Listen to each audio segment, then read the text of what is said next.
I was 28 when Mom died, and my sister Elena decided that made her the family matriarch.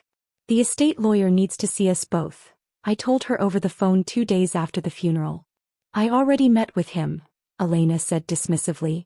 You don't need to be there. I've handled everything. But Mom's will is complicated. Don't worry about it, Natalie. I'm taking care of the family finances now. That's what oldest daughters do. She hung up before I could respond.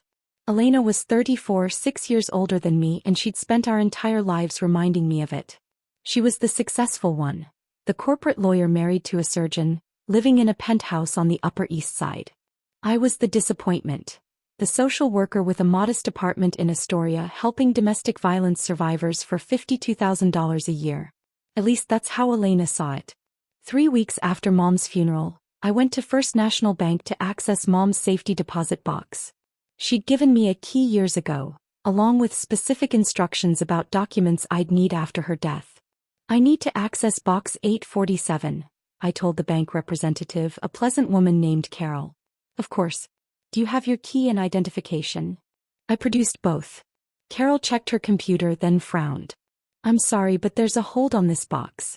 You'll need to speak with the branch manager. A hold? Why? Let me get Mr. Patterson for you. While I waited, Elena walked into the bank. She was wearing a designer suit and carrying a leather bag that probably cost more than my monthly rent. When she saw me, her expression hardened. Natalie, what are you doing here? Accessing Mom's safety deposit box. What are you doing here? The same. He turned to Carol. I called ahead.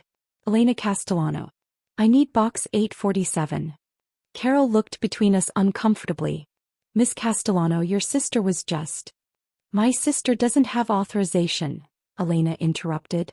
I'm the executor of our mother's estate. The box is under my control now. That's not what Mom told me, I said quietly. Mom was sick at the end. Confused.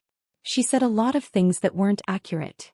Elena's voice had that particular tone she used when explaining things to people she considered inferior. The estate is complex, Natalie. There are trusts, investments, properties. It requires someone with legal and financial expertise to manage properly.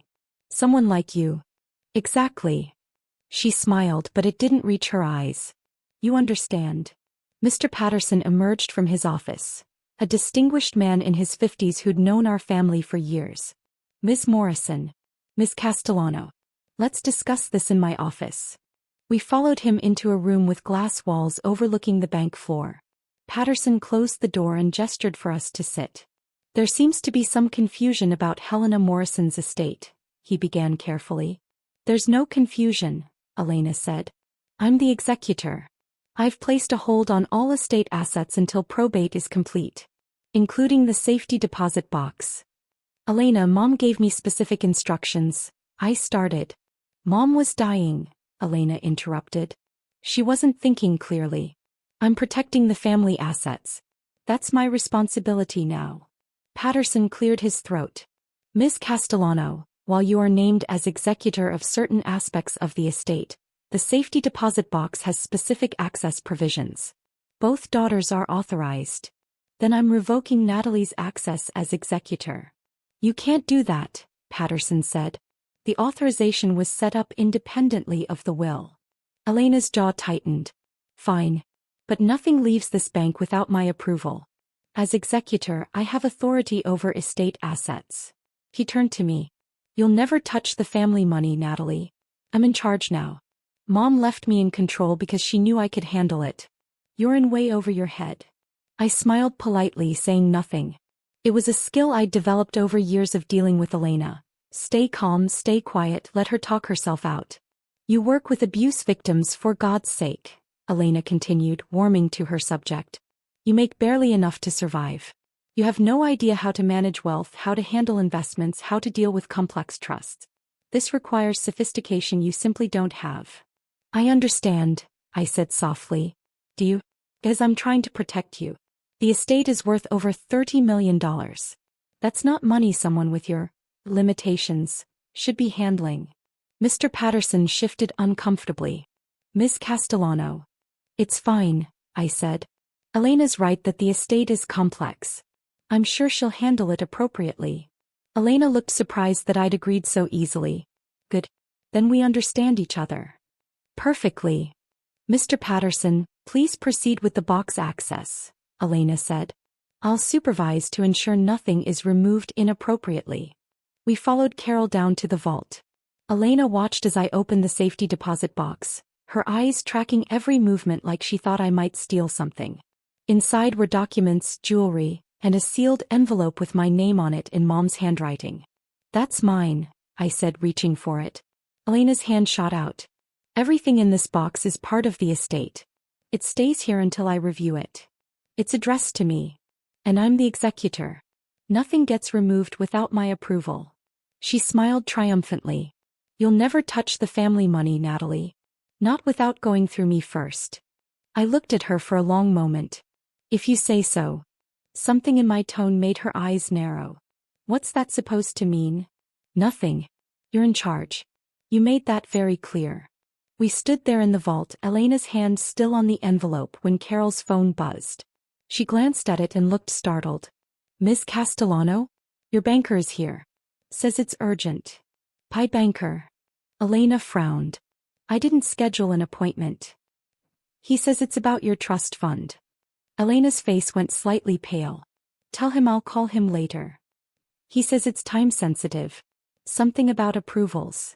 I watched Elena's expression carefully. Watched the confidence start to crack just slightly. Fine, she said irritably. Tell him I'll be up in 5 minutes. He turned back to me. This is probably about releasing some funds. Estate management business. Nothing you need to concern yourself with. Of course, I agreed. We returned upstairs. In the lobby, a man in an expensive suit was waiting, tall, silver-haired, carrying a leather portfolio. When he saw Elena, his expression was professional but concerned. Miss Castellano. Thank you for seeing me.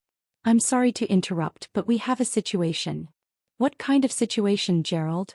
Gerald glanced at me, then at Patterson. Perhaps we should speak privately? It's fine, Elena said impatiently. What's the issue? Gerald pulled out documents. Your monthly trust disbursement. It requires approval from the trust administrator, and we haven't received it yet. The transfer is scheduled for today, but without approval we can't process it. Elena waved her hand dismissively. Then get the approval. Call the trust company. Ma'am, we have called.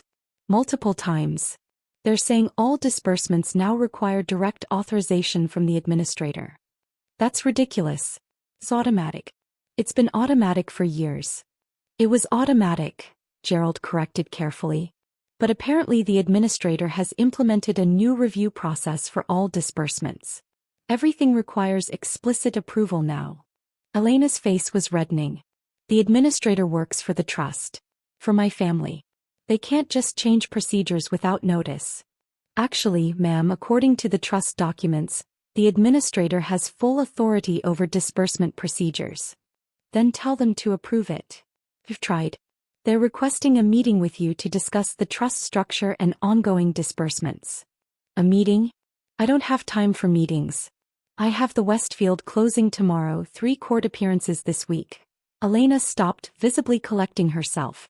Just process the transfer. I'll sort out the administrator later. I can't process it without approval, Ms. Castellano. The trust is worth $25 million. I can't authorize disbursements without proper documentation. 25 million? I said quietly. Elena shot me a sharp look. It's the family trust. You wouldn't understand. Which family trust? I asked. The Morrison Family Trust. Grandpa's trust. It pays out monthly to family members. She turned back to Gerald. Look, I need that money today.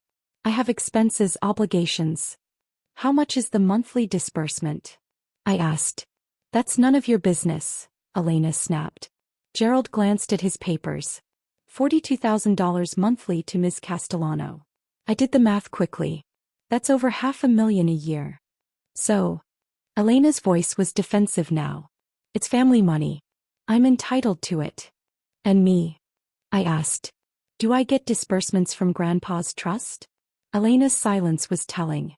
Ms. Morrison doesn't currently receive disbursements, Gerald said carefully. According to the trust records, she's declined them. Declined them? Elena looked at me sharply. What does that mean? I smiled politely.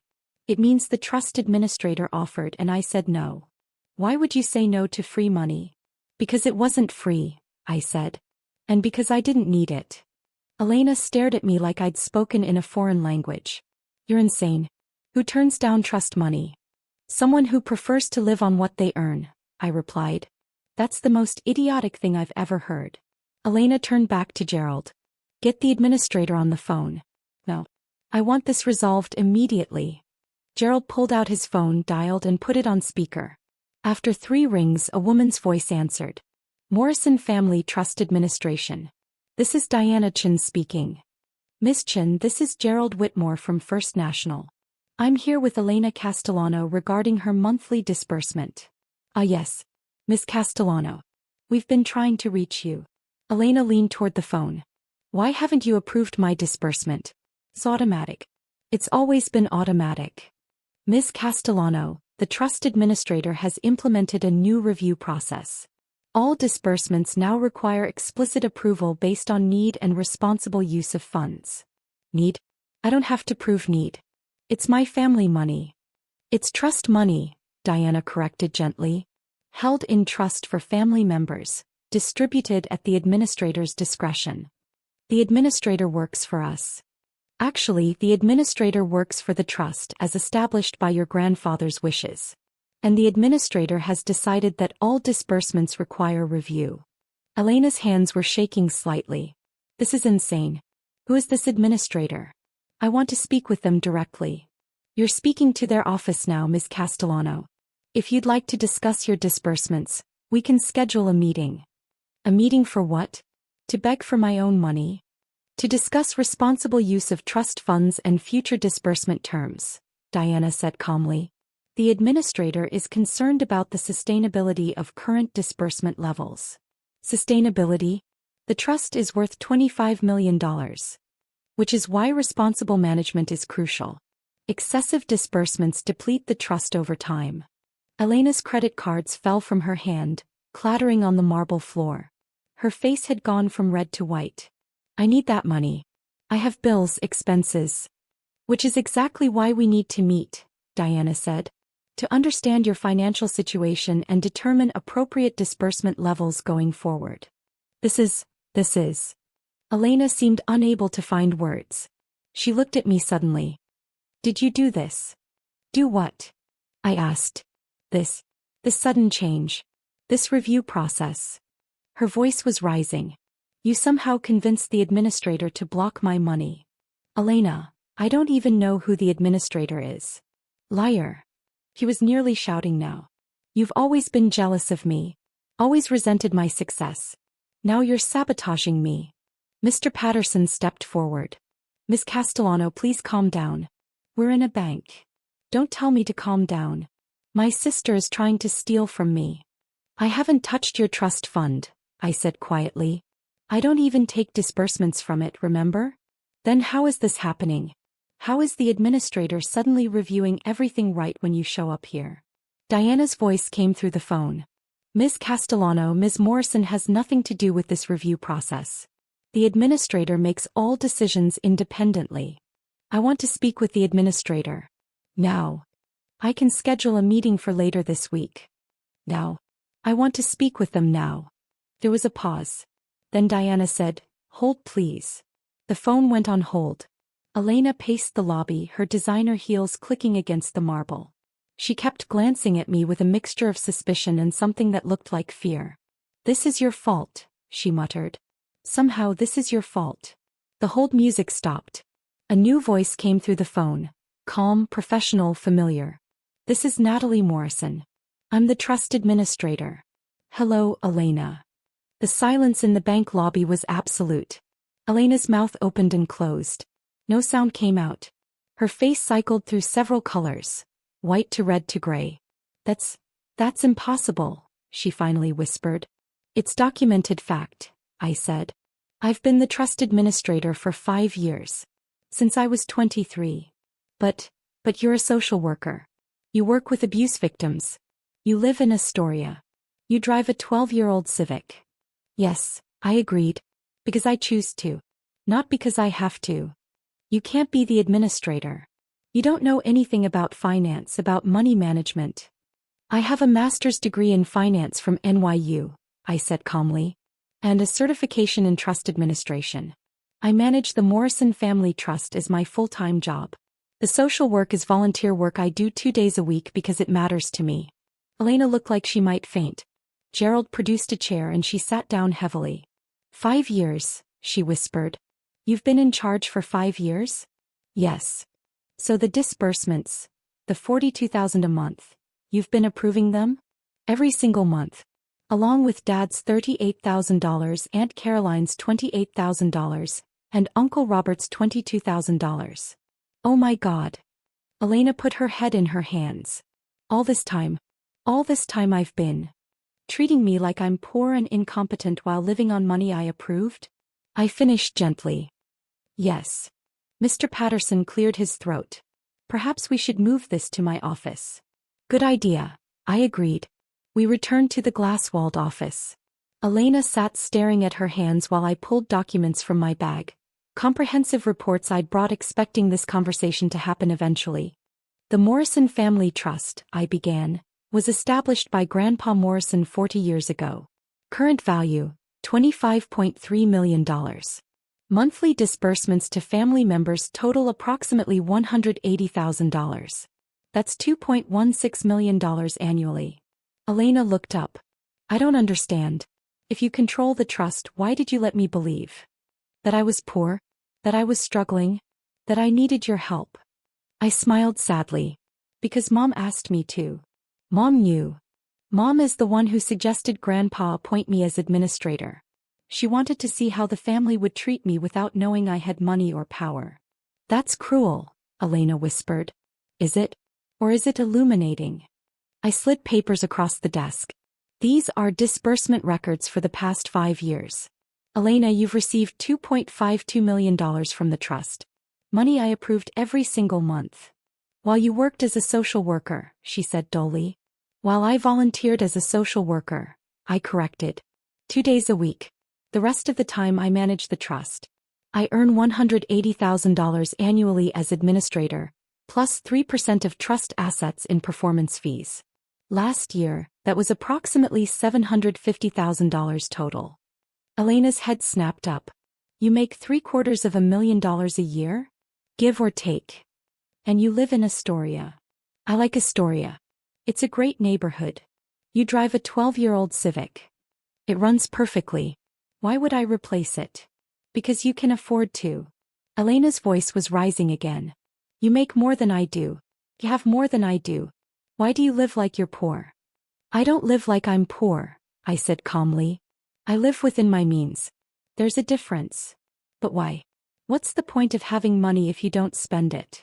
I looked at my sister, at her designer suit, her expensive jewelry, her carefully maintained appearance.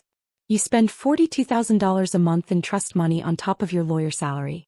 Where does it go? She looked away. Expenses. The penthouse, the car, maintaining appearances in my social circle. Your mortgage is $8,000 monthly. Your car lease is $1,800. That leaves over $30,000 a month for appearances. I pulled out more documents. Elena, you have $340,000 in credit card debt. Her face went red. How do you know that? Because part of my job is monitoring family members' financial health. You're drowning in debt while receiving $500,000 a year from the trust. It's expensive living in Manhattan. You wouldn't understand. I understand perfectly, I interrupted. You're spending money to look successful instead of actually being secure. And now you've built a lifestyle you can't maintain without trust disbursements. Elena was silent. The review process I implemented, I continued, isn't about punishing you. It's about helping you.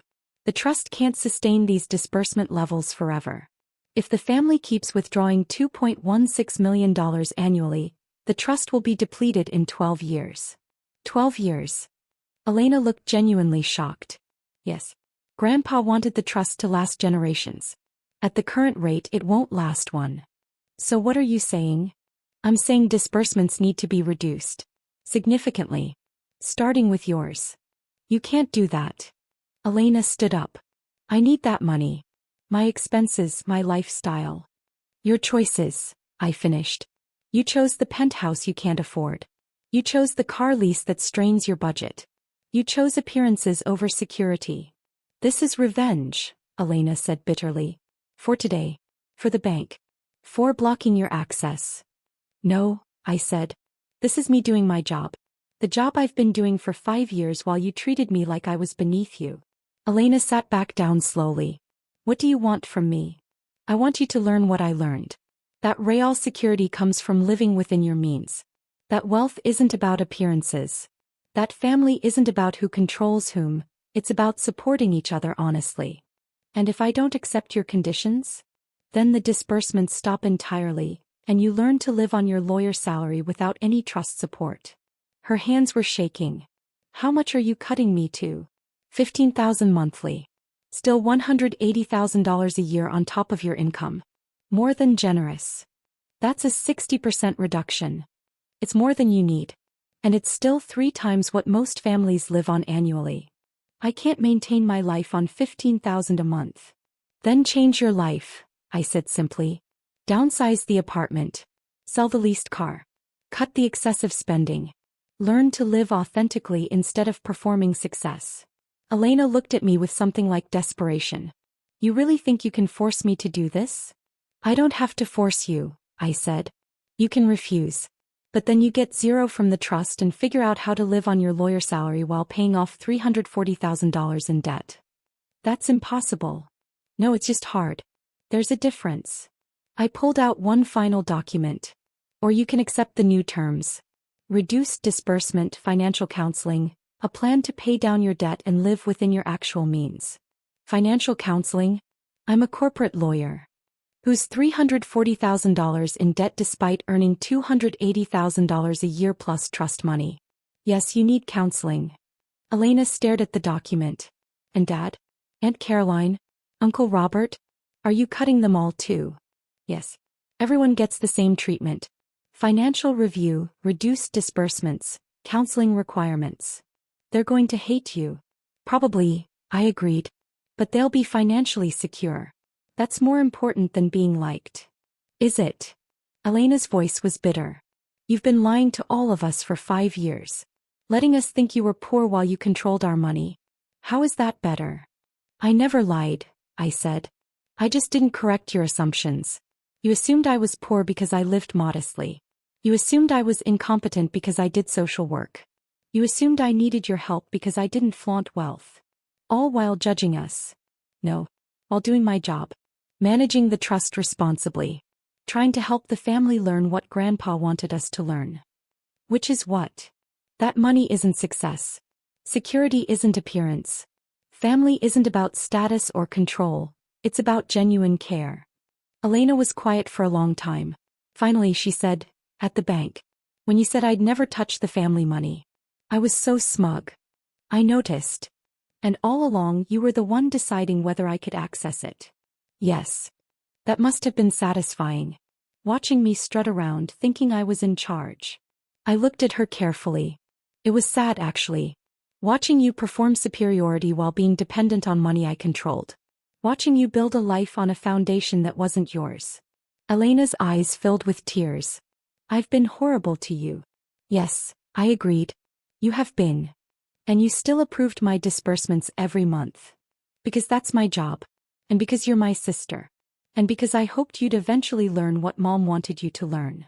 Which is that you're enough without the performance. That real success is security and peace, not appearances and debt. That family means treating people well regardless of their perceived status. Elena wiped her eyes, smearing her expensive mascara. I don't know how to do that. I know. That's why I'm offering help instead of just cutting you off. The financial counseling. Yes. And the reduced disbursement. Yes. And learning to live on my actual income. Yes. Elena looked at me, really looked at me maybe for the first time in years. You're stronger than I ever gave you credit for. I'm exactly as strong as I always was. You just didn't notice because I didn't perform it the way you expected. She laughed shakily. And now you're going to teach me how to be strong like you? If you'll let me. Elena picked up the document outlining the new terms. Read it carefully. Put it down. What if I fail? What if I can't do it? Then we adjust. Try again. Figure it out together. That's what family does. Real family, not the performance of it. Okay, she whispered. Okay. I'll try. The counseling, the budget, all of it. She looked up at me. Will you help me? Actually help me, not just cut me off and watch me struggle. Yes, I said. That's what I've been trying to do all along. 6 months later, Elena and I had dinner in my Astoria apartment. A Thursday tradition we'd started. The counselor says I'm doing well, Elena reported, eating the simple pasta I'd made. 3 months of living within budget. I've paid off $45,000 in debt. That's wonderful. And we put the penthouse on the market. Found a great 2-bedroom in Brooklyn. Half the cost, twice the space. How does it feel? Terrifying, Elena admitted. But also, lighter? Like I've been carrying this weight of maintaining appearances and suddenly I can just be. That's exactly it, I said. Natalie, can I ask you something? Of course. Why did you keep approving my disbursements? Month after month, year after year, while I treated you terribly. Why not cut me off? I thought about how to answer. Because you're my sister. Because Mom asked me to give you time to learn. Because cutting you off would have been easy. Helping you change is harder. I don't deserve it. Maybe not. But that's not really the point. What is the point? That family isn't about deserving. It's about showing up. It's about believing people can change. It's about doing the hard thing because it's the right thing. Elena's eyes filled with tears. I've been thinking about that day at the bank. How sure I was that I was in charge. That I had all the power. You did have power, I said. Just not the kind you thought.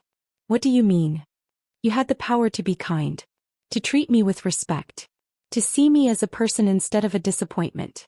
You just didn't use it. And you had actual power, control of the trust. And you used it to help me instead of hurt me. That's what power is for, I said simply. Not to control people. To help them. We ate in comfortable silence. Outside my window, Astoria hummed with evening energy. Inside, slowly, we were building something real. Dad called, Elena said eventually. He's agreed to the new terms. So have Aunt Caroline and Uncle Robert. How are they taking it? About like I did. Shock, anger, then slowly accepting that you're right. She smiled. Dad said you're more like Grandpa than any of us realized. What did he mean? Grandpa always said real wealth was about security, not appearance. That money was a tool, not a trophy. You're living that. The rest of us forgot. You're remembering now, I pointed out. Thanks to you. Elena put down her fork. I owe you an apology. A real one, not the half-hearted thing I said 6 months ago. Elena. No, let me say this. I spent 6 years treating you like you were less than me. Like you were a failure because you didn't live the way I thought success should look. I was cruel. Dismissive. I made you feel small. Yes, I agreed. And all that time you were more successful than I was. More secure. More genuinely happy. And you were controlling the money that funded my fake life. It's not about who's more successful. But it is. Elena interrupted. Because I built my entire identity around being better than you. The successful lawyer, the perfect life, the money and status. And it was all fake. All performance. Built on debt and trust disbursements I didn't even earn. So now you're building something real, I said. Because you're making me. Because you're choosing to, I corrected. I gave you options. You could have refused. Walked away. Tried to live on your lawyer salary alone. But you chose to try. To change. That's not me making you. That's you deciding to do better. Elena wiped her eyes. When did you get so wise? When I spent 5 years watching people I loved destroy themselves trying to look successful instead of being secure. Was it hard? Watching us, knowing you could help but having to wait. Yes, I admitted. Especially with you. You're my sister. I wanted to help you years ago. But Mom said you needed to learn the lesson yourself. That if I told you, you'd never really understand. She was right, Elena said. If you'd told me 5 years ago that I was living beyond my means, I would have laughed. Told you that you just didn't understand what real success looked like. And now. Now I understand that real success is peace. It's security. It's being able to sleep at night without worrying about debt. It's living authentically instead of performing for others. Exactly, I said. Thank you, Elena said quietly. For not giving up on me. For doing the hard thing instead of the easy thing. You're my sister, I said simply. That's what family does. 1 year after the confrontation at the bank, the Morrison Family Trust stood at $26.8 million, growing instead of depleting for the first time in a decade. Elena lived in Brooklyn now in a 2-bedroom she and her husband actually owned. She'd paid off $180,000 in debt and started saving for the first time in her adult life. Dad downsized to a condo and started consulting part-time. Aunt Caroline sold her expensive car and discovered she enjoyed taking the subway. Uncle Robert paid off his home equity line and started volunteering at a food bank. And I still lived in Astoria. Still drove my 12-year-old Civic. Still volunteered with domestic violence survivors 2 days a week. Still managed the trust the other 5 days, ensuring the family had security instead of just money. I don't understand you, Elena said one Thursday over dinner. You could live anywhere. Do anything. Why this? She gestured around my modest apartment. Because this is enough, I said. This apartment is comfortable. My work is meaningful. My life is exactly what I want it to be. But don't you want more? More what? More space I don't need? More stuff I don't use? More performance of success? More, I don't know. More something. I smiled. The secret is that I already have everything I want. Peace. Purpose. Security. Freedom to live my values instead of performing for others. That's worth more than any penthouse or luxury car. Grandpa taught you that? Grandpa showed me that. By living it himself. By building wealth quietly and giving it purpose. By trusting me to do the same. He chose well, Elena said. He chose someone who understood that money isn't the goal. It's just the tool. The goal is using it to build something meaningful. Like helping family members learn to be secure instead of just look successful? Exactly like that. We sat in comfortable silence, eating simple food, enjoying real connection. Outside, Astoria thrived. Inside, we were building something lasting. Not the performance of family. The authentic thing.